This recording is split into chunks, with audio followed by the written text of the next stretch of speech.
Okay, here as the second video, we'll take a look at this very popular area called kinetic typography, and I'll just show an example of what this is. Let's just see here. Hello, Steven, my boy. Yeah. Hello, my ass. Who this nigga up on that name? Oh, Steven, you have nails for breakfast. What's the matter? Why you so ornery? You miss me, huh? Oh, yes, sir. So I guess you get the idea. Of course, here there's a whole lot of examples. What's going on? Just hang on, I've got a case. The gate's locked. I can't believe the fucking gate's locked. What you done the front already? I didn't touch him. He just passed out. Don't you stay there, get that fuck. Yeah, as you can see, it's a lot of text that's moving around. Let's try one more here. Although I like the Daredevil thing, you know. I used to enjoy watching Evel Knievel, and I feel bad for him now. He's a little older, he doesn't jump, but he always does these talk shows, and every time he does one, they want to show him that footage where he felt... Okay, so how do you approach doing something like this? I'll try to do a small example here. So I'll start out creating a new composition. Just click here, and I'll make this an HD TV 720, 25 FPS, European standard. I'll make this 1 minute long, and there we go. And then I need to generate my elements. I have this idea. I want to make something over the title, "We Will Rock You."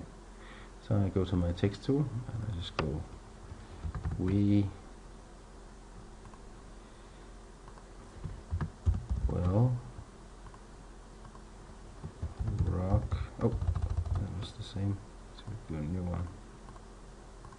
Okay. Rock you, and then I want an exclamation sign as well. There we go. Okay, so this creates a few layers, and as you can see, the layers are all named by the text that they're in them. And then I want to arrange them in a way that makes sense. So I'll just move these around. So I can choose this and then press the R button for rotate, and then you can see I can just rotate this. This will be minus 90 degrees. There you go. Just place that there. I'll just put this out to the side. I guess this should be slightly smaller because I want this to match up with the will here. So I'm just gonna put that there. Go to my text control and then just slide it down. I could do it more detailed if I like. It's not that important. I'm just trying to get this to look fairly okay.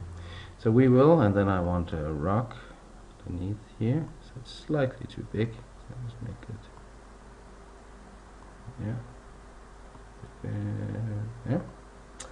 And then I need the U.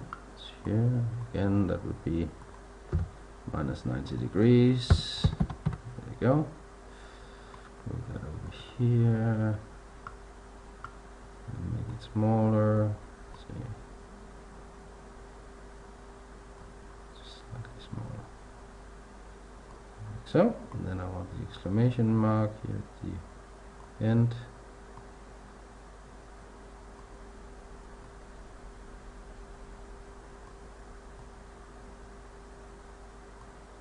There we go. It's not perfect, but okay. So right now I'm in 2D mode. So if I open one of these, you can see that I just have one rotation. I can just rotate it around this pivot point here. I actually would like this to come out like something rotating out from behind. So what I need to do is to make my layers 3D layers. So just go and do this. Click and drag, and they are all 3D layers now. Also, I want a background for this, so I'm going to create a new solid. There. And drag that to the background. Okay. So it starts to look okay. So because I want this the U thing to be able to rotate, you can see right now I have this here. Oops, I have this here.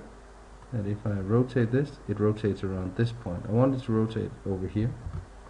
So I use the pan behind tool, and then I move this over here. Come on.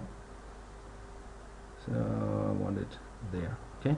So if I go back to my rotation tool, you can see this will move it here. So this is essentially what in something like Maya would be the pivot point.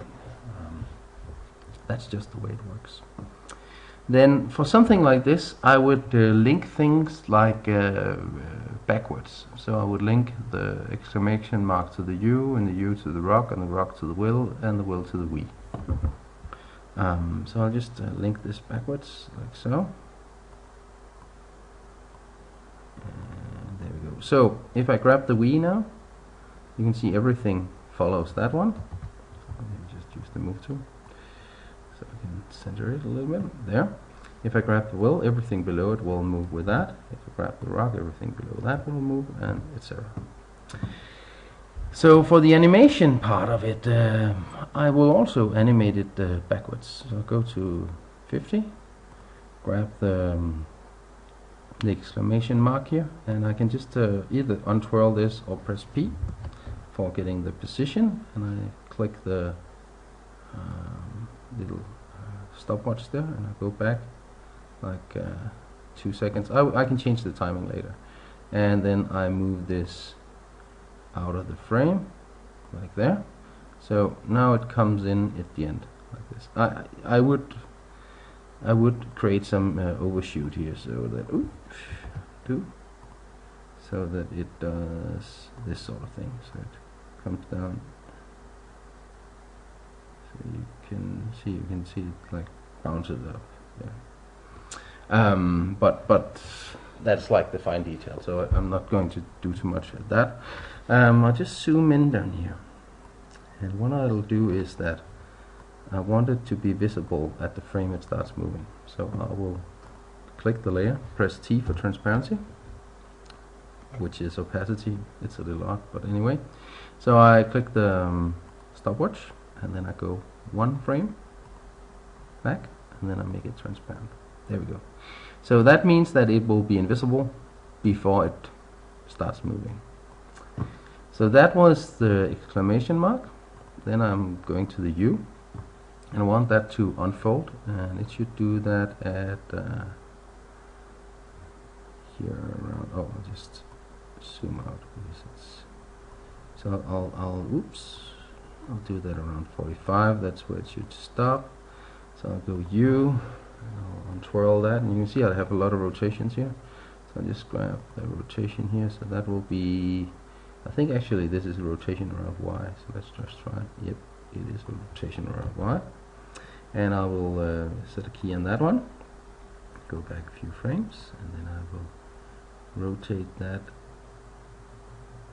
around like so. That's where it becomes invisible. And then I'll key the opacity, go back 1 frame, and then make that invisible. So now totally invisible. Okay. So now I have this sequence here. I have it. So you can see how this works. And then I go back here, and the next thing is the rock. And I actually want that unfolding as well. I know it's a little stupid that it's the same thing twice, but maybe I should have done something else over here.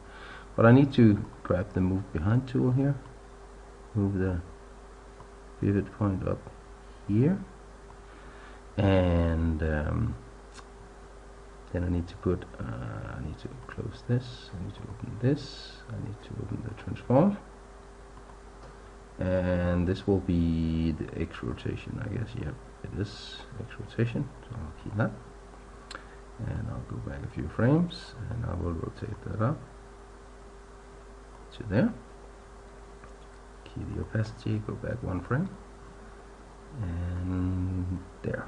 So now it goes. So when this rolls down again, I would like to have it overshoot. So just have it like so. So it does.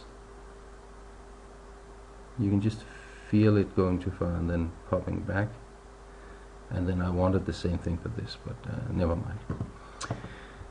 Good. Then we have the will here, which is that will be starting here. So go to will, fold that, transform, and that will be my position. So I'll key that. Well, actually, it will be the scale. So I will need to move the pan behind to where the pan behind's moving. I'm doing the wrong thing. Oops. Just needing to there, and then grab the will layer, and then the pan behind tool here. I just need to move it in there, I guess, and then I'll use the scale, and I need to unlink this so it's not uniform. I want it to like pop out like this. So I click scale, and I go back a few frames. And then this will be scaled in the x-axis, so that's the first number. So it looks a little like the rotation, but it's slightly different, like so. And again, opacity, back one frame, turn it down. And then the V thing, I want this to be like the starting point, obviously. Go to 30 here, that's where it should be like this. So I go to V, and I will make the position and the rotation the key here, and I'll just go in here. I will rotate this back to 0. I want this to be actually this one back here. I can hold the shift key so it will snap to the previous keys. That's a good idea. And I'll turn on the scale because I want this to be bigger in the beginning, and then hold the shift key again and then pop there, and then I want the scale to be bigger. I want it to be like this. Then I want the position to be lower, so I can just drag it there. Okay, so it will right, and then we need to just let it sit there. So I can add a key that has the same value by just clicking over here in these diamond values, so it will be the same key. And then I want it to like let's just make it fade up actually. So what we'll do here is just make it so, and then there we go. So this will be a fairly slow video, but I'll just try and play it back. Oh, actually, pop there and go play. You can see, if I just turn off, just need to select a layer that is not active, like so.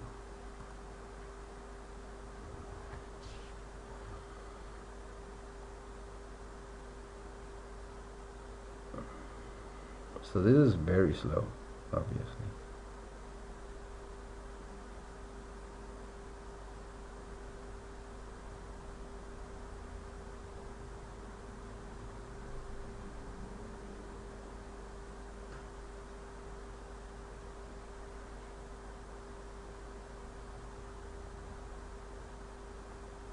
So this should be much faster. So what I would want to do now is go in and move all of my keys.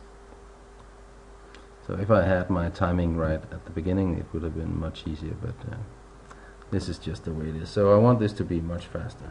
So I want this to be like, move them in there, so it'll be like much quicker. Let's see. It should be faster than that. So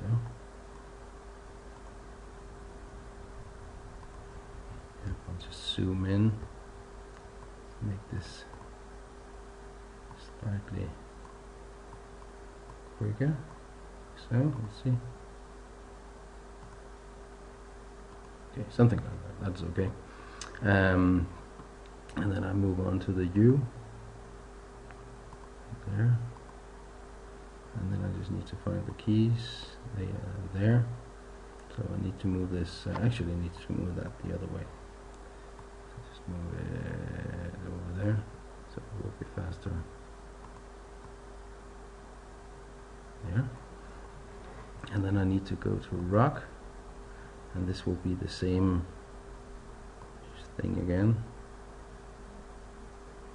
As it comes there, so I'll grab these, move them over so they're closer. This closer there again.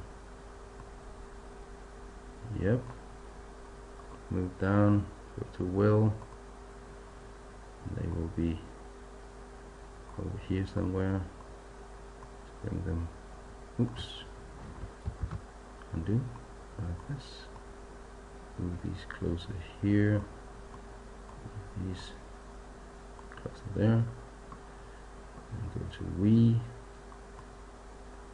That's the same sort of thing. Grab all of these, put them over here.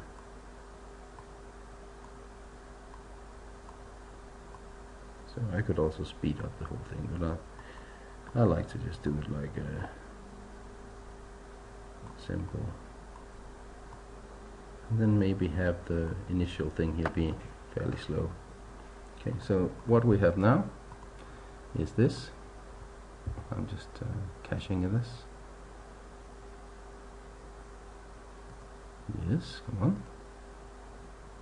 I was running it from the beginning, I guess. Or what?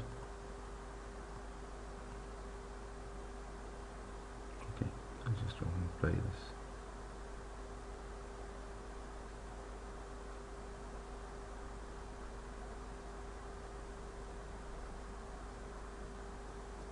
Ooh, and it took a long time.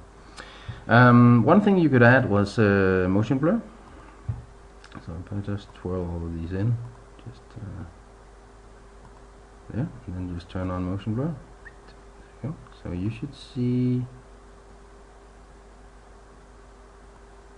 this thing here.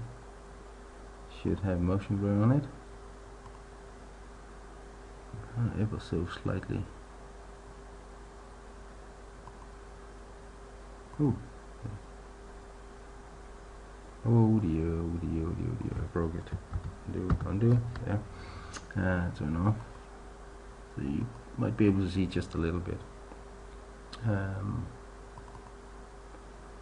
And, well, this is the idea of a quick way to do a small piece of kinetic typography. Of course, it all depends on your idea. You might just do it with only the opacity. You might also want to like every time a new word appears, you want it to be, so for instance here you wanted it to rotate so that we could see the U, etc., etc. So there's a lot of options. So essentially what you'd do here was then make a keyframe of this where it would rotate back like so, and have this go up here, something like that. This will not work because it'll rotate over a long piece of time, but you can see how, well, actually this looks kind of fun. But things like this is something you can do. So yeah, well, have a go at it.